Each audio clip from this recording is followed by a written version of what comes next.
everybody, and welcome to another live Q&A as part of the Tunisian Crochet Summit. So I'm just going to pop over to Facebook here and get us going over there. So I have a lovely guest with me for this Q&A. So this is Sarah, another Sarah from SEK Handmade.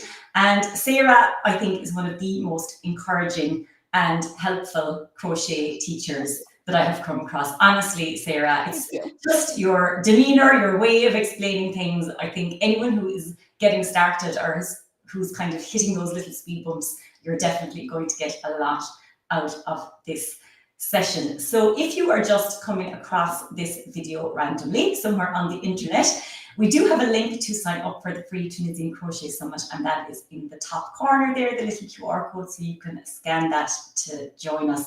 And I'm guessing a lot of you are here because you're already signed up, so that is absolutely fantastic. So Sarah, would you like to introduce yourself and tell us where you are, tell us how you got started with Tunisian crochet and with designing and all that good stuff? Absolutely. My name is Sarah Korth. I live in Wisconsin in the United States. And so Sarah was asking me, am I in the United States or Canada? And I was like, I'm almost to Canada.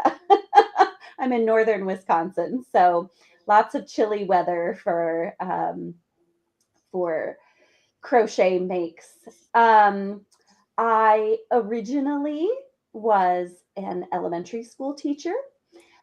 Which is where my love of teaching comes from. I was a music teacher for 8 years in an elementary school, a very large elementary school. I had between 600 and 800 kids every year. So I like to say I am specially trained and have the superpower of breaking things down into really small pieces, because as an elementary school teacher, that's what you do.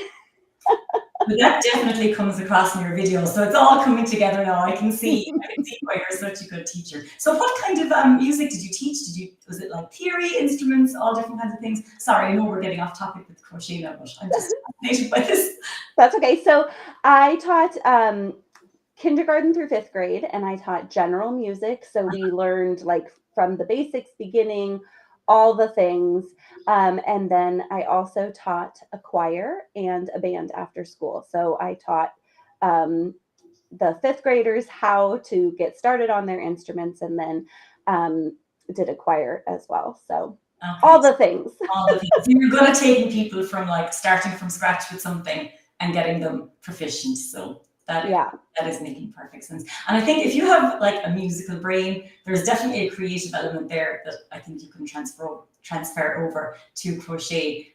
So I can see where all of your designs come from now. So that is super. So if you have any questions for Sarah, please do pop them in the chat and we can start answering those. So in particular, anything to do with getting started, if you need encouragement to keep going or anything like that, please do ask us. So Sarah, I have some questions from people who submitted them before the summit, so we might start with those. So Nancy has said, I am left-handed. Will Tunisian crochet be hard to learn? No. I think I teach in-person classes at my local yarn shop, and I have taught left-handed people both in Tunisian crochet and traditional crochet.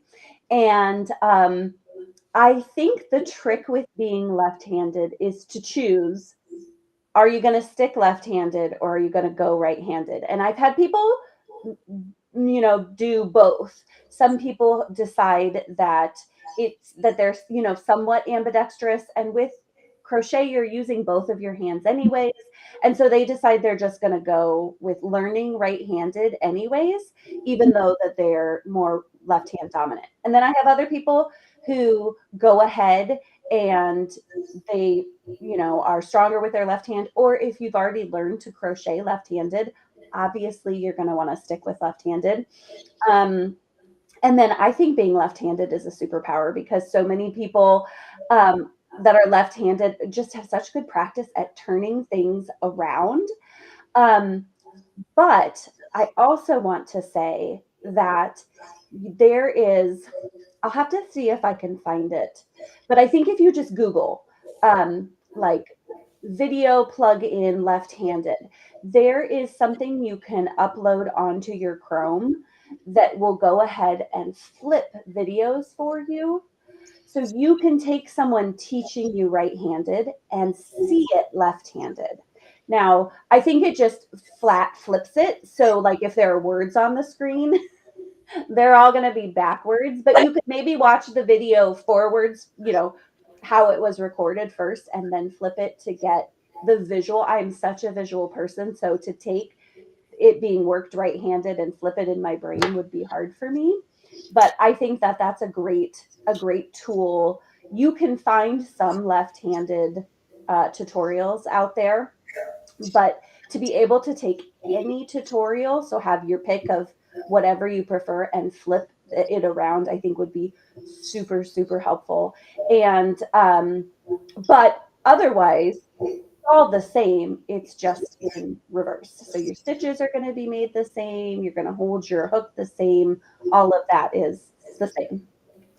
Yeah, that plugin sounds great because I know there are some people that will do their tutorials right-handed and left-handed, but I know for the opposite to whatever they are working naturally, they just flip the video. But I didn't realize you could get a plugin to do that for you. So that is really useful. Okay, that's a good one. So we have a few people in the chat saying that they are Elaine is left-handed and she knits, and Tunisian Crochet is left-handed. And then we had Kat said she's left-handed, but she does the opposite. She crochets right-handed. So like you said, it's just a matter of finding what you are comfortable with. It probably comes down to a lot of how you learn to do things as a child. Maybe if you were forced to use the other hand, or if you learn to write or play sport with the opposite hand, and find it easier to switch between the two. But yeah, like you said, I think there is no reason that you cannot follow any pattern. I suppose the only thing is if there's instructions for it says from right to left,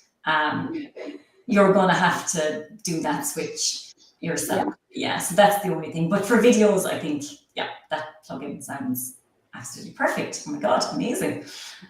My sister is left-handed actually, and we were taught to knit in school, and she just could never get the hang of it. And I think it was because the teacher was trying to force her to learn right-handed, and she's a very strong lefty, like she literally everything with it. So so she gave up, and after that she decided she was never again going to knit or crochet. So she thinks I'm mad that I do this for fun. Okay, super. Let's go on to the next question. So we kind of went through this in one of the earlier videos actually, but I'm going to ask you again, because I know it is something that a lot of people struggle with, myself included. So Shell is asking how to make the first stitch. So that's on the right-hand side. So the first loop on each row firmer, or to match the tension for the rest of the row. And it seems to become apparent by the end of the return pass. I think the stitch stretches while making the return pass chain.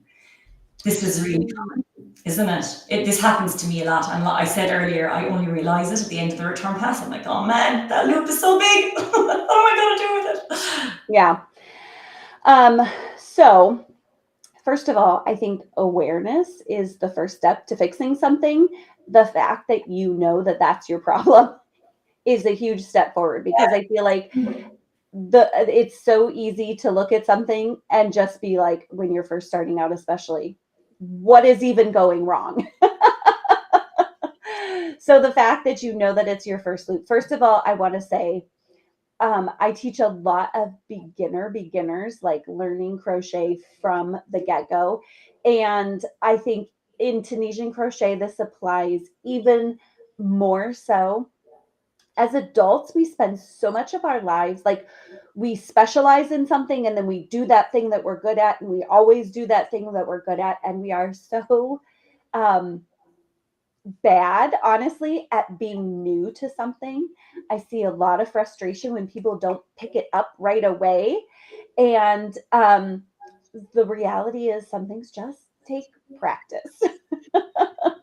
I want you to think back when you first started crocheting and that first chain you made, how funky and mangled it all looked, and how now you make a chain and it's all beautiful.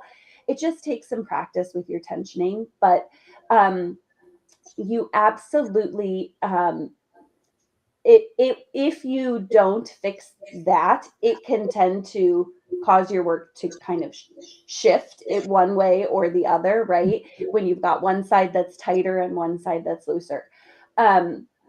So first of all, I would say go ahead and pull that loop tighter than you think you need it. Yeah, that's So yeah, when you very first start out there, if you're a person, I try very hard to not yank on my yarn. I know there are some people that do that more naturally, you know, how they lift their loops up to start a stitch, but go ahead and as you get started, slow down, and every time very intentionally at that first loop, go ahead and yank your yarn down some. And then you have to keep in mind that as you do that forward pass, as you're getting started, you know, more complicated stitches might be formed in slightly different ways, but all of those loops that you're pulling up on your hook are just one strand of yarn that's around your hook. So as you pull on one, it tightens the other ones. So what you could be doing is as you're doing your return pass, you could be kind of lifting the end of your hook as you're pulling through, which I think would be very normal. But then that could be causing, even if you've tightened that loop at the beginning, as you're return passing through the loops, you're letting those off of your hook, which takes the tension off of them and allows you to pull a little bit of yarn from them and add it to that last loop. So it could also be a matter of watching how you hold your hook and not be tipping up so much at the end, because you might accidentally, not even with, you know, without noticing at all, pulling up that loop a little bit each time you return pass. And then it could be a matter of the fact that you've taken yarn away from your other loops and you may be able to feed that yarn back in just by taking maybe a tapestry needle or something and pulling those first few loops that you've returned pass through to kind of even them out. And blocking could help with that too. You know, giving things a good block just kind of helps the stitches settle back into place too. yeah. Oh, Sarah, thank you so much. That explanation of how you can tighten up on the return pass, like the penny has actually just dropped for me. That is exactly what I'm doing, because I always feel like I start off good and tight at the start of my forward pass, but then by the time I get back, it's all loose again. And that's exactly what I'm doing. I'm pulling it too tight in the return pass. It's very frustrating Oh, when you don't know. that's a good tip. Oh my goodness. Okay. That, yeah. This whole summit was worth it just for that tip. Thank you. That was a really good explanation. So I hope that helps. I hope Shell or Michelle, if you're watching, I hope that has helped a lot. So let's go on to some more questions, if that's okay, Sarah. So when adding a new skein of yarn, is it better to add on a forward pass or a return pass? So I presume she's asking about the same colors. So you're not changing colors or anything. It's just joining in a new strand. Maybe I'm misunderstanding the question. Yeah. So I guess we can answer it both ways. If you are adding a color on, like if you're making some stripes and you want your next row to be a new color, just like any other crocheting, you want to change your color before your last action.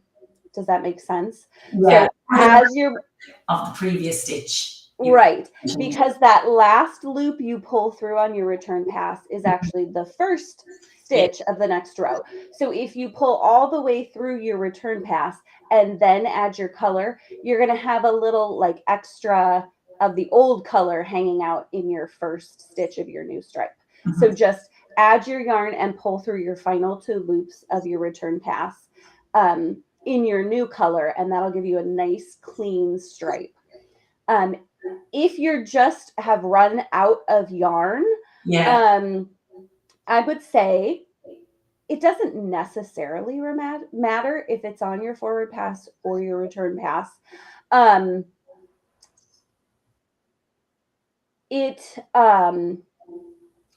the thing with adding it, I suppose it would depend on a few things.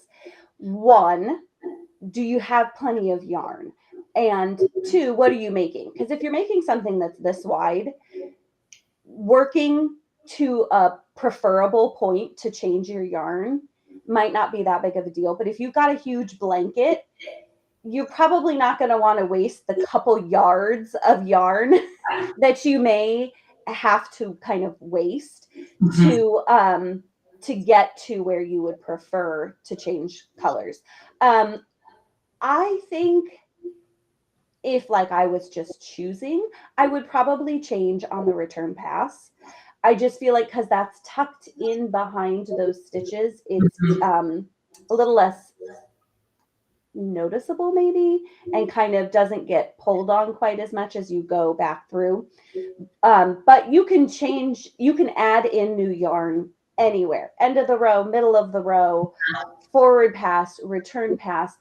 The thing to keep in mind is, and I think sometimes more so in Tunisian crochet, those yarns as you change aren't going to have tension on them. So the tail of the old yarn and the beginning of the new yarn aren't going to have tension on them. So as you go back and forth until you build a little fabric kind of away from them, you're going to be yanking on that, and it may look like a hole, but I wouldn't worry about that until you go to weave in your ends, because those aren't going to be kind of locked into place until you weave them in. And so their tendency to loosen as you work and move your project around is totally normal.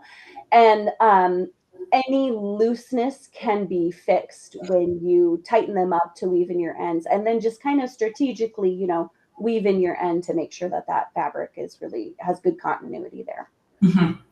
Yeah, perfect. We actually do have a question about any tips for weaving in ends with Tunisian crochet as well. And I mean, for me, it's kind of the same technique, more or less.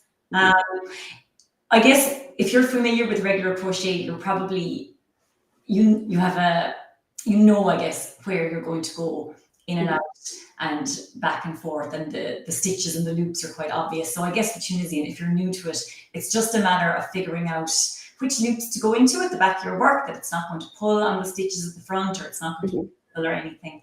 But I don't have a special technique. Do you have anything? Do you have anything good to add? I have a few things to say. So I learned how to knit first. Okay. And to me, the back of the Tunisian crochet fabric is a lot like knitting. Yeah. So when it came to weaving in ends, to me, it wasn't even really something I thought about, because I had experience with knitting. And so I just did it kind of similar to knitting. But I think that one of the great things about Tunisian crochet is that it's such a thick fabric. You have a lot less likelihood of stuff showing on the front. It's really easy to kind of catch things on the back and have it not show on the front. Now, depending on if the back of your work is going to show or not. So like, are you working a scarf versus a cowl, or a blanket versus a hat? And personal preference. Some people are like, the back's the back and it's going to look messy. It's fine. One, you want to weave in the same color. So if you've got an end, you've got some stripes that are like red and blue and red and blue, weave in all your red ends on the red fabric, weave in all your blue ends on the blue fabric. And then one of the ways I like to check to see, and this is with traditional crochet and anytime I'm weaving in ends really, is I will take my tapestry needle, weave it through, and if I'm unsure of if it's going to show on the front, before I pull my yarn through, I flip my fabric over to the front. And if I can see a lot of my needle showing, I have tapestry needles that are bright orange. And so if I can see a lot of that showing through, then I'm like, oh, that's really gonna like look funky. But especially if you're working with something like a cowl or a hat that you're not going to see the inside, I just weave through all those, it makes all those little loops. They look a lot like the pearl bumps of knitting. And Yeah. I just kind of go back and forth and back and forth. And then the same rules apply. If you want it to be really secure, you should go across in one direction, across and back. And that will really kind of lock it in place. Yeah. They're really good tips. Super. Thank you. That was much better than my answer. All righty. Let's go back to some more questions. So this is from Nora, and she submitted this beforehand as well, actually. So she said, how much practice do you recommend before starting a project with this style of crochet? I have never used my Tunisian hooks to make anything, but I'm very excited to watch the summit. And I'm very glad that I purchased the VIP pass. So that's great, Nora. So, yeah, amazing. Thank you. So yes, what would you recommend she start with, or what is a good practice project to get started? Okay. So I think I would recommend 2 different courses of action, and it all depends on your amount of enthusiasm. If you are thinking to yourself, that Tunisian crochet stuff looks kind of cool, I wonder if I would like it, I would take a non-ergonomic hook that you have, just any old hook. I would go find a tutorial, just to, plug myself here a little bit. I have a whole playlist on my YouTube channel that will literally take you from chaining to picking up your loops, doing all those things, and just practice with the stuff you have, and see if you like it. But it sounds like this question asker has a lot of enthusiasm for it. Yeah. And so I would say the amount of practice you need to have is 0. If you are excited about it, go do a project. You need to realize that just like anything you first start, you may be like, oh, well, that didn't look great. And you may tear back and start again. So maybe you want to start with a scarf instead of a blanket, but there are lots of little projects out there. I have a bracelet and a necklace and a bag that are all geared towards first starting out. I actually learned Tunisian crochet when a designer reached out to me and asked if I would test something for them. And I was like, oh, I don't know, I've never done it before. And she's like, you'll be great. And so I dove into doing a test project, and I had never done Tunisian before.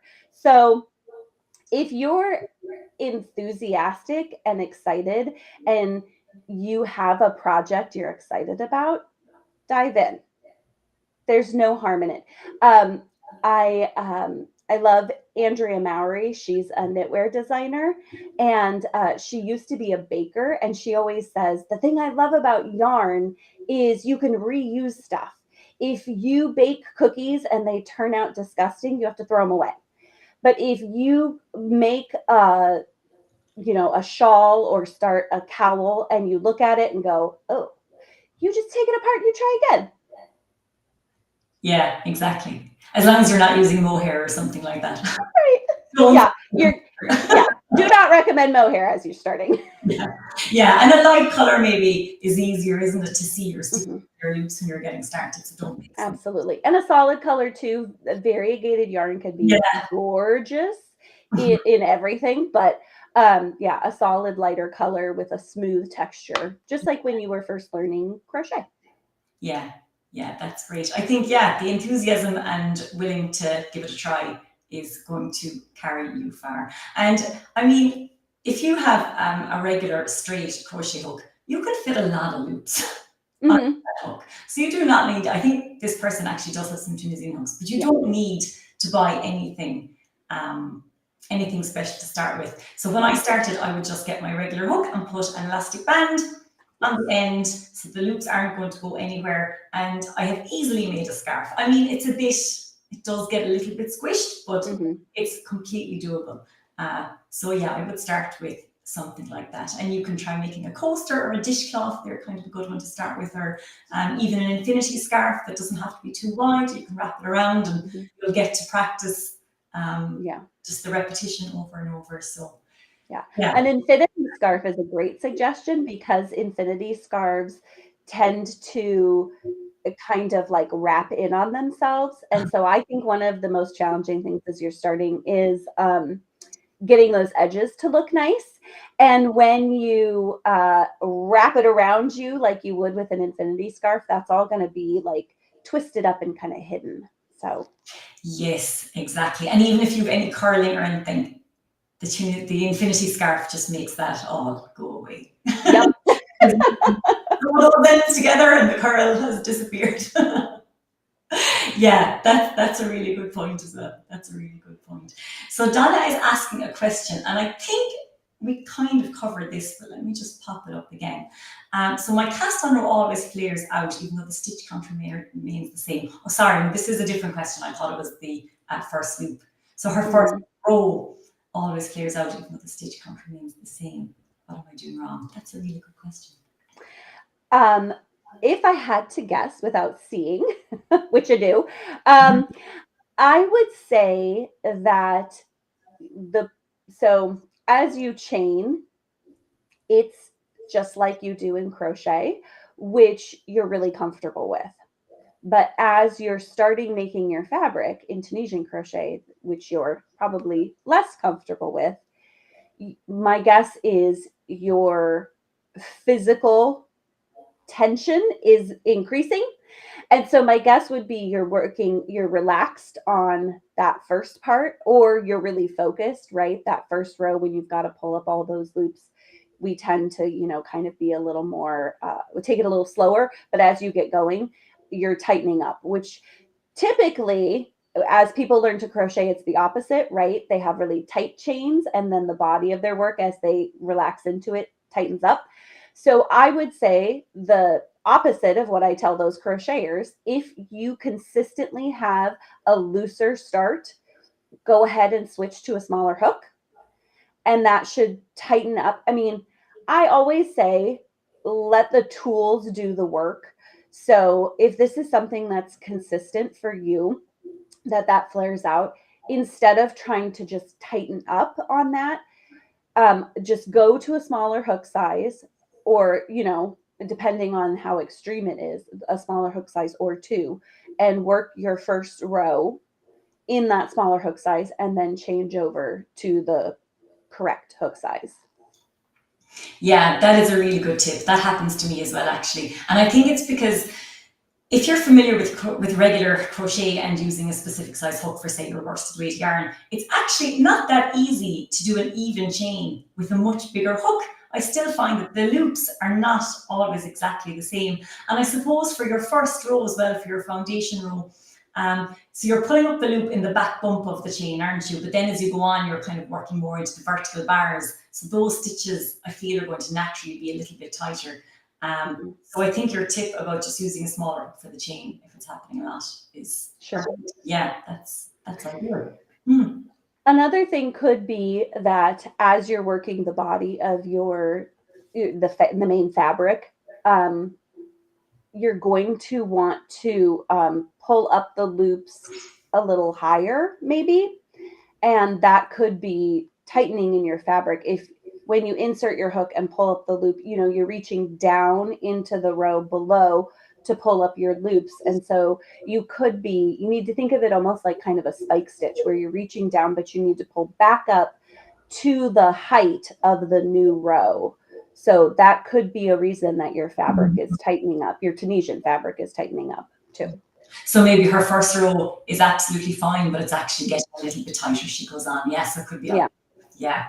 Yeah, super. They're really good tips. Okay, so we are just on the half hour. So I think we will start wrapping up now. So Sarah, thank you so much for joining us. So as I have done for the last 2 lives, I'm going to pop the link to the Tunisian VIP pass in here. So if you haven't already had a chance to check it out, what the VIP pass will get you is lifetime access to all of the classes in the summit, so including Sarah's and all of the other ones that we've already seen today. And you'll also get all of these replays in one place. You will get 14 Tunisian crochet patterns. So even once the summit is over, you have no excuse for not practicing. And you'll also get an ebook that we have put together based on all of the video content from all our designers. And I think it's just nice to have that all in one place if you don't want to watch a video every now and then. So it has some nice articles and step-by-step tutorials and things like that. So I think that's it. Sarah, thank you so much for joining us. I popped some of your links in earlier, but I'm going to put in again now. So where is the best place to connect with you? Is it your Instagram or your YouTube, or where is the best place for people to get in contact with you? If you like videos, I do lots of videos, and actually I do a weekly podcast of a Q&A style where you can ask any questions to me, and I answer them on my podcast. So if you have more questions about Tunisian crochet, you can go there. If you like pretty pictures of crochet, then probably Instagram is where you'll find me. And I can vouch for that. Sarah has got a really beautiful photography style. Thank you. You go to her Instagram, you'll know what I mean, but it looks like a photography professional took the photos. So Sarah, you're just all around good, creative. Oh, thanks. Alrighty, so we leave it there. Thank you everybody for joining us, and I will be back here in about 30 minutes or so with Christine from Ambassador Crochet, and we'll be talking all things Tunisian crochet blankets and also all about Christine's new website where she is teaching people how to crochet as well. So thank you very much. Take care. Bye.